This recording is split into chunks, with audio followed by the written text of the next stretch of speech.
तो चलो देखो स्टार्ट करते हैं। मैंने आपको लास्ट टाइम 0.47 बार का सॉल्यूशन बताया था। इसको ना आप इस टाइप से भी कर सकते हो। टाइम कम पड़ गया नहीं तो मैं उसी समय आपको ये भी बता देता। ठीक है, चलो देखो उसको ना आप ऐसे भी कर सकते हो, कोई प्रॉब्लम नहीं है। कुछ बच्चों ने मुझे व्हाट्सएप भी किया था कि ऐसे कर सकते हैं। तो आप देखो 0.47 बार तो आप ऐसा भी कर सकते हो। आप पहले एज्यूम कर लो, लेट एज्यूम कर लो let x is equal to 0.47 बार। ठीक है, let x is equal to yes sir. 0.47 बार। उसको हम ऐसे लिख लेते हैं x is equal to 0.4777 goes up to infinity. Let it be equation number 1। उसको मैं इक्वेशन 1 दे देता हूँ।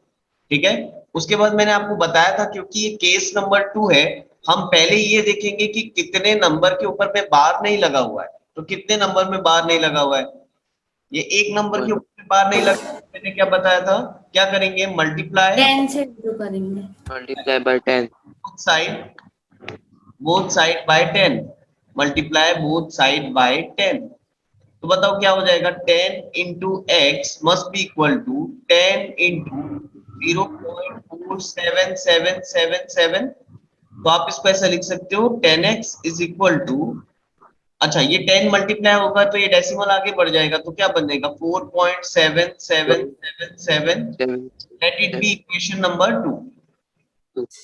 आया सन में। अब करना चाहो अगर आप, क्योंकि ये छोटा क्वेश्चन है, बड़ा क्वेश्चन नहीं है, ठीक है, तो इसमें प्रॉब्लम नहीं जाएगी। अगर करना चाहो तो आप डायरेक्ट ही सब्ट्रैक्ट कर सकते हो। ठीक है, अगर करना चाहो तो उसको डायरेक्ट ही सब्ट्रैक्ट कर सकते हो, छोटा क्वेश्चन है। तो हम कर लेते हैं subtracting both the equation. Subtracting both the equation, अगर दोनों को डायरेक्ट सब्ट्रैक्ट कर दोगे तो भी आंसर आपका आ जाएगा। 4.7777 डॉट डॉट डॉट लेके चलो। और इक्वेशन नंबर 1 है x is equal to 0.4777। Subtract कर लो, आंसर आ जाएगा। बताओ ये पूरे जीरो हो जाएंगे। हाँ यहाँ पर बताओ 7 में से 4 जाएगा, कितना बचेगा 3। 3। पॉइंट, ये आ गया 4। और 10x माइनस एक्स ये आ जाएगा 9x। 9x। कर सकते हो, ये हो जाएगा x equal to 4.3 by 9 which is nothing but 43 by 90। Clear है। Yes sir. Yes sir. हाँ तो आप इसको ऐसे भी कर सकते हो, कोई प्रॉब्लम नहीं है ना। ठीक है, होपफुली ये टॉपिक अच्छे से आ गया होगा समझ में आपको। नेक्स्ट फोर्थ भी बोला था मैंने बना के आना, फोर्थ किया आप लोग ने। Yes sir. Sir no sir. Yes sir. No sir. Fourth नहीं किया, मैंने बोला था सर ना। आपने नहीं बोले थे। नो सर नहीं बोले थे सर। सर नहीं बोले थे पर बन जाएगा। चलो तो नहीं, बन गया। मेरे को याद नहीं है कि आपके सेक्शन को बोला, मेरे ख्याल से आपके सेक्शन को बोला था मैंने। चलो ठीक है, देख लो तो भी क्या बोल रहा है। Express 0.999 in the form of p by Q. ये है एक्चुअल में 0.9 बार, इसको आपको p बाई क्यू के फॉर्म में करना है। कर लोगे ना ये question. Yes yes sir. Yes sir. Yes sir. Solve करना अगर नहीं किए होगे तो फिर अपन नेक्स्ट क्लास में मैं आपको डिस्कस करूंगा इसमें आगे क्या बोल रहा है। ऐसा कुछ है नहीं, ऑब्जेक्टिव एक स्टेटमेंट लिखना है। अच्छा एक चीज बताओ, मैथमेटिक्स में कभी आपका 0.99999 आंसर आता है तो उसको हम अप्रोक्सीमेटली 1 एज्यूम करते हैं। Yes yes sir. ठीक है, यस सर। वही इस क्वेश्चन में हमको समझना है। तो आप इस क्वेश्चन को सॉल्व करना, फिर मैं नेक्स्ट क्लास में डिस्कस करूंगा फिर। ठीक है, यस सर। चलो जल्दी से क्वेश्चन नंबर 5 में आ जाओ। What can the maximum number of digits be in the repeating block of the digits in the decimal expansion of 1 by 17। तो बेटा ये क्वेश्चन देखो, हमको ना 1 बाय 17 को डिवाइड करना है और इसके डेसिमल एक्सपेंशन को बताना है। 1 बाय 17 को डिवाइड करना और डेसिमल एक्सपेंशन को बताना है। ये लगभग 1 से 1.5 पेज का आपका डिवाइड में जाएगा, बहुत ही लंबा टर्म आएगा। मैंने इसको C3 और C4 सेक्शन में लास्ट क्लास में कराया था, वो आपसे एक क्वेश्चन आगे चल रहे हैं। तो मैं ये होमवर्क दे दूं, आप लोग इसको घर पे करोगे क्योंकि बहुत टाइम कंज्यूम कर लेगा। सिर्फ डिवाइड कर यस सर। ना, सिर्फ इसको डिवाइड करना सर है। इसको डिवाइड करके डिवाइड करके ना हरगुन इसका बस वो जो डेसिमल एक्सपेंशन आएगा ना वो बताना है। रिपीटिंग ब्लॉक आएंगे लेकिन बहुत बड़ा आएगा वो। बहुत बड़ा, डेसिमल के बाद बहुत सारे Yes, नंबर sir. रिपीट होगा वो, ठीक है। तो इसको यस Ma'am. सर। इसको आप लोग घर पे डिवाइड करके देखना। तो फिफ्थ क्वेश्चन भी बना के आना आप लोग, ठीक है। याद रखो जो जो क्वेश्चन होमवर्क दे रहा हूँ ना बेटा, अगर कोई प्रॉब्लम जाती है तो नेक्स्ट क्लास में मुझसे पूछ लेना, मैं हेल्प करूंगा। लेकिन ये क्वेश्चन ऐसे है ना कि इसमें आपको खुद करना है, डिवाइड करना है, इसलिए मैं बोल रहा हूँ ये घर पे कर लेना। नए क्वेश्चन करते हैं अपन, ठीक है। Now, question number 6 देखो, look at several examples of rational number in the form p by q, where p and q are integers with no common factor other than 1 and having a terminating decimal representation या expansions. Can you guess what property of q must satisfy? अब बेटा देखो, ये particular जो question है ना, question number 6, ये पूरा का पूरा एक टॉपिक बन के आएगा क्लास टेंथ में इसी के बेसिस पे पूरा एक एक्सरसाइज है और उसमें क्वेश्चंस है चैप्टर नंबर 1 में। अब देखो क्या बोल रहा है, अगर कोई भी रैशनल नंबर है जो p बाय q के फॉर्म में है, कोई भी रैशनल नंबर है जो p बाय q के फॉर्म में है और वो टर्मिनेटिंग नंबर है, देखो पढ़ो, look at the several example of rational number in the form of p by q where p and q are integer with no common factor other than 1 having terminating decimal representation। तो अगर p by q का answer terminating आ रहा है तो तुम gas कर सकते हो q की प्रॉपर्टी क्या होनी चाहिए। क्वेश्चन पहले बताओ, क्वेश्चन आया समझ में? Yes sir. Yes sir. अच्छा, मैं आपको क्वेश्चन अच्छे से समझाता हूं। वो बोल रहा है p और q इंटीजर है with no common factor other than 1। No common factor other than 1 का मतलब क्या होता है बेटा? जैसे ये लिख दिया मैंने 7/5, बताओ p बाय q के फॉर्म में है? Yes, sir. अब यस तुम सर। क्या 7 और 5 कैंसिल हो सकते हैं? Yes, sir. Yes, sir. क्या 7 और 5 कैंसिल हो सकते हैं? No, sir. No, no sir. नहीं होगा ना। तो अगर 7 और 5 आपस में कैंसिल नहीं होगा तो हम इसको क्या बोलेंगे? They have no common factor not no. 1। Mm, ऐसा में दोनों में कोई भी कॉमन फैक्टर नहीं, Yes, sir. कैंसिल नहीं हो सकते। क्लियर है ये? तो सर Q की Yes, sir. प्रॉपर्टी कहना है, मैं बता सकती हूँ। हाँ बताओ भाविका।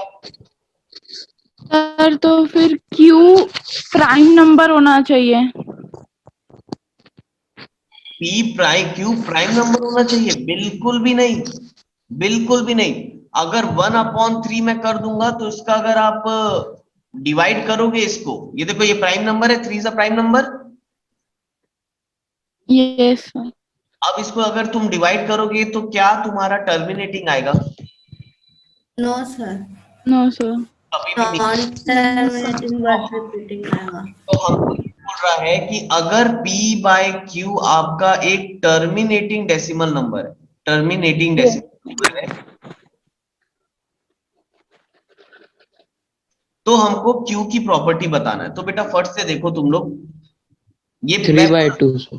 मैं आपको यही बता रहा था कि ये पूरा 10th में एक टॉपिक बन के आएगा। याद रखने ना, अगर p बाय q आपका एक टर्मिनेटिंग डेसिमल नंबर है तो मैं इसका एक एग्जांपल लेके समझाता हूं, तुम फट से समझ जाओगे। अब तुम बताओ, अगर कोई भी टर्मिनेटिंग डेसिमल नंबर का मैं एग्जांपल ले लूं, कोई भी एग्जांपल ले लो 0.5। अगर मैं कोई भी एक टर्मिनेटिंग डेसिमल नंबर का एग्जांपल ले लूं, सपोज 0.25, तो तुम बताओ ध्यान से, क्या हम इसको 25/100 लिख सकते हैं? Yes sir. Yes sir. Terminating number है मेरा 0.172, तो क्या मैं इसको लिख सकता हूं 172/1000? Yes sir. अगर मेरा कोई टर्मिनेटिंग डेसिमल है 1.2, सारे टर्मिनेटिंग के एग्जांपल ले रहा हूं, तो क्या हम लिख सकते हैं इसको 12/10? Well, yes sir. yes, sir. यहाँ से आपको एक पैटर्न समझ में आया होगा कि अगर कभी भी कोई टर्मिनेटिंग डेसिमल नंबर होते हैं तो उसके डिनोमिनेटर हमको फॉर्म में मिलते हैं। तो उसके डिनोमिनेटर आइदर हमको 10 मिलेगा, 100 मिलेगा, 1000 मिलेगा, 10,000 मिलेगा, 1 लाख मिलेगा, 10 लाख मिलेगा, करोड़ मिलेगा, कुछ भी मिल सकता है, लेकिन वो हमेशा 10 के मल्टीपल्स के फॉर्म में मिलता है। राइट और not? Yes sir. Yes, sir. अगर कभी हमारा कोई टर्मिनेटिंग डेसिमल नंबर है तो उसका जो डिनोमिनेटर है हमेशा हमको कैसा मिलेगा?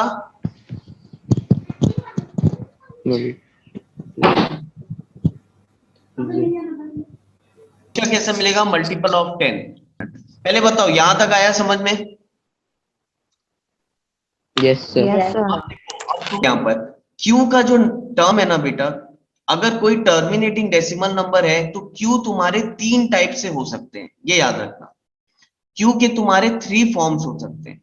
या तो ये जो तुम्हारा Q है ये सिर्फ 2 रहे, अगर डिनोमिनेटर में Q सिर्फ 2 रहे तो भी हमेशा आपका टर्मिनेटिंग डेसिमल नंबर आएगा।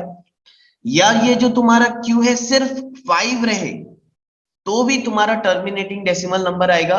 या तो तुम्हारा ये जो डेसिमल है ये 2 इंटू 5 की पावर n के फॉर्म में रहे तो भी तुम्हारा हमेशा टर्मिनेटिंग डेसिमल नंबर आएगा।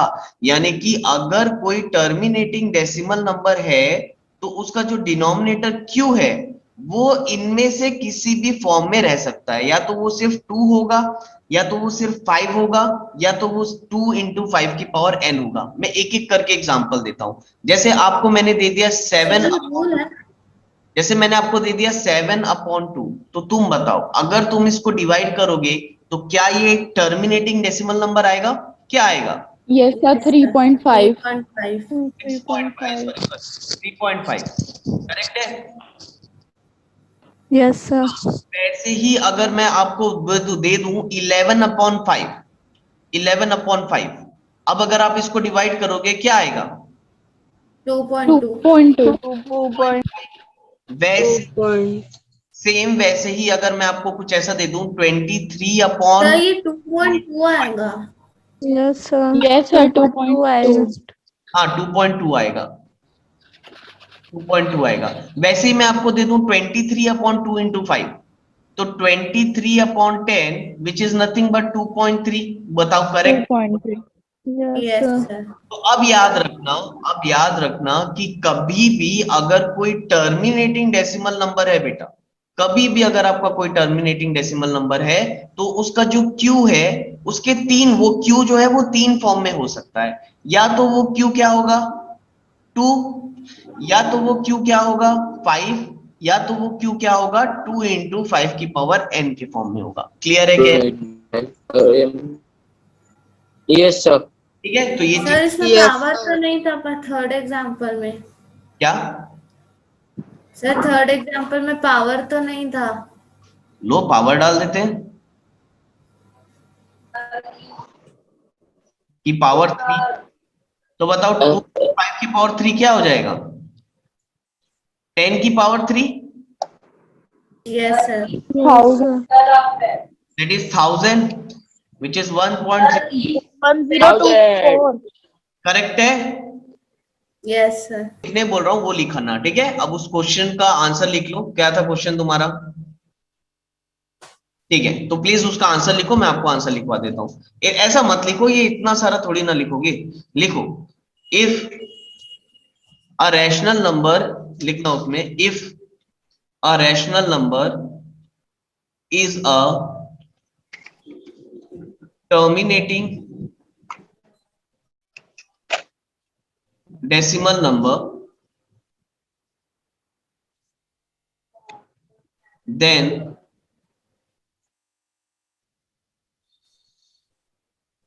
its denominator must be in the form of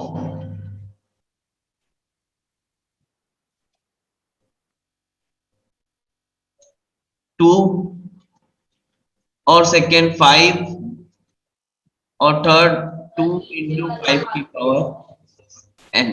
बस इतना लिख लो, काफी है आपके अंडरस्टैंडिंग के लिए, है ना। एग्जांपल्स वगैरह इतना सारा लिखने की उस समय जरूरत नहीं है आपको। समझ में सबको आ गया अच्छे से? Yes sir. ठीक है, अब देखो क्वेश्चन नंबर 7 पढ़ो, क्या दिया है question number 7? Right 3 numbers whose decimal expansions are non-terminating non-recurring। अब नॉन टर्मिनेटिंग नॉन रिकरिंग का मतलब ये कौन सा नंबर होगा? इरेशनल। इरेशनल नंबर, करेक्ट है। नॉन टर्मिनेटिंग नॉन रिकरिंग को 3 एग्जांपल लिखने बोल रहा है, राइट, 3 नंबर्स। एक अच्छी बात ये है कि इरेशनल नंबर तुम अपने मन से कितने भी लिख सकते हो, कुछ भी लिख सकते हो, जो तुम्हारी मर्जी सर आई। √3 √2 बता चुका था आपको, नहीं डेसिमल एक्सपेंशंस बोला है ना, √2 √3 मत लिखना। आप ऐसा लिख लो ना, 1.30300300 इंफिनिटी। बताओ क्या ये एक इरेशनल नंबर है? Yes sir. नाउ नेक्स्ट लिखना है तो 7.2342708 1 2 3, जो मर्जी है वो लिख दो, ठीक है। तो इसमें कोई रिस्ट्रिक्शन नहीं है, आप अपने मन से कोई भी 3 इरेशनल नंबर बना सकते हो, जो मर्जी चाहे वो लिख दो, ठीक है, तो वो इरेशनल नंबर बन जाएगा। क्लियर है यहाँ तक? 7th क्वेश्चन इजी है, ऑब्जेक्टिव टाइप का। आगे बढ़े, क्वेश्चन नंबर 8 में आए, Yes, sir. ठीक है। Yes sir. नाउ 8 में आ जाओ। क्वेश्चन नंबर 8 देखो, ये एक पर्टिकुलर क्वेश्चन मैंने ऐसा देखा है ना, एक तो ये क्वेश्चन बहुत इंपॉर्टेंट है, एग्जाम में बहुत बार आता है, और बहुत सारे बच्चे ना इस क्वेश्चन को गलत करके आते हैं। बच्चों वाला क्वेश्चन है, उसके बाद भी बहुत सारे स्टूडेंट से इसमें हर साल मिस्टेक होती दिखती है मुझे, ठीक है, एग्जाम में। अब देखो बोला क्या है, पहले पढ़ो उसको। Find 3 different irrational number between the rational number. अब देखो, अभी तक आपने 2 रैशनल नंबर्स के बीच में नंबर्स निकाले हैं, रैशनल नंबर निकाले, 2 रैशनल नंबर के बीच में रैशनल नंबर निकाले हैं। अभी हमको क्या बोल रहा है कि ये 2 रैशनल नंबर के बीच में हमको क्या निकालने हैं? Irrational number. Irrational number. बहुत लोग कंफ्यूज हो जाते हैं, देखते उन लोग को लगता है कि कैसे होगा, क्या होगा। अरे बेटा बहुत सिंपल है, ये करना क्या है आपको, कभी भी 2 रैशनल नंबर के बीच में इरेशनल नंबर निकाले बोला है ना, सबसे पहले आप इसको डिवाइड कर लो। देखो 2 नंबर दिया है मुझे, एक दिया है 5/7 और एक दिया है मुझे 9/11। तो एक काम करो, पहले मुझे 5/7 को डिवाइड करके आप बताओ, अप टू 2 डेसिमल प्लेसेस तक बताना, बस उससे ज्यादा नहीं चाहिए मुझे, up to 2 decimal places. 0.714। 0.77. 0.71, sir 714। ठीक है, अप टू 2 डेसिमल बस, उससे ज्यादा रिक्वायर्ड नहीं। नाउ अब ये बताओ 9/11 का डेसिमल का वो 0.81। 0.81।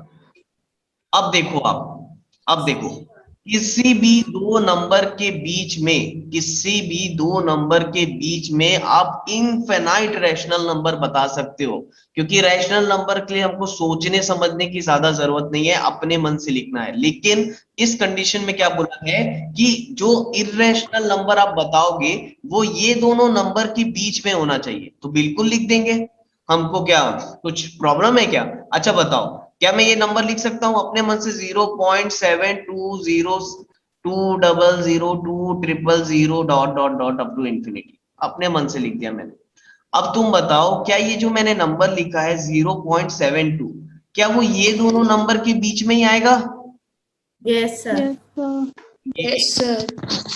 Yes sir.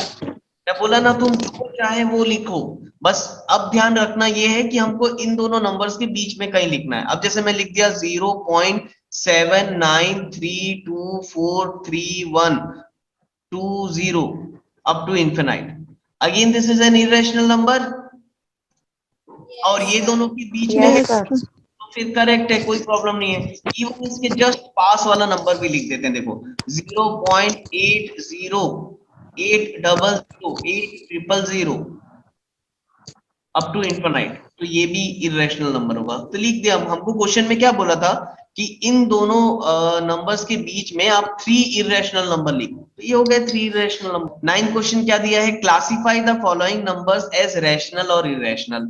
नंबर को देख के बताना है, बताओ, इतना इजी क्वेश्चन कि रैशनल है इरेशनल पहला इरेशनल है। Sir, जल्दी first जल्दी second rational है, बाकी सब irrational है. हाँ, तुम लोग बहुत इंटेलिजेंट हो, फटाफट बना लोगे इसको, बनाओ फटाफट। चलो पहले √23, ये प्राइम नंबर है, यस सर। तो डायरेक्टली बोल क्या रहेगा, इरेशनल। सर सॉल्व करने की जरूरत नहीं है ना? बिल्कुल नहीं, मैंने आपको एक नोट लिखाया होगा कॉपी में। तो माइक से बहुत आवाज आ रही है भाई, प्लीज। सर सेकंड वाला रैशनल है। डायरेक्ट लिख दे। मैंने आपको बताया था Hargun square root of prime number is always a irrational number, तो आपको इसको सॉल्व करने की जरूरत नहीं पड़ेगी। हाँ, इसको बता सकते हो, square root of 225 is sir rational number. ठीक है, it is a rational number. Again ये भी क्या होगा, रैशनल नंबर, इसलिए इट इज अ टर्मिनेटिंग है ना डेसिमल एक्सपेंशन। अगेन ये बताओ ये कैसे होगा? इरेशनल। irrational, बिल्कुल भी नहीं, कहां से इरेशनल है? 4 7 rational, 8 रिपीट हो रहे number, yes sir, 4 7 8 number repeat हो रहे हैं, तो क्या रहेगा ये? हाँ, rational number, गड़बड़ में गड़बड़ मत कर देना, थोड़ा सा पैटर्न देखो। 4 7 8 4 7 8 रिपीट हो रहे हैं, इंफिनिट तक जा रहे हैं, तो नॉन टर्मिनेटिंग रिपीटिंग है, it is a rational number. ये कैसा रहेगा? इरेशनल। Irrational number. irrational,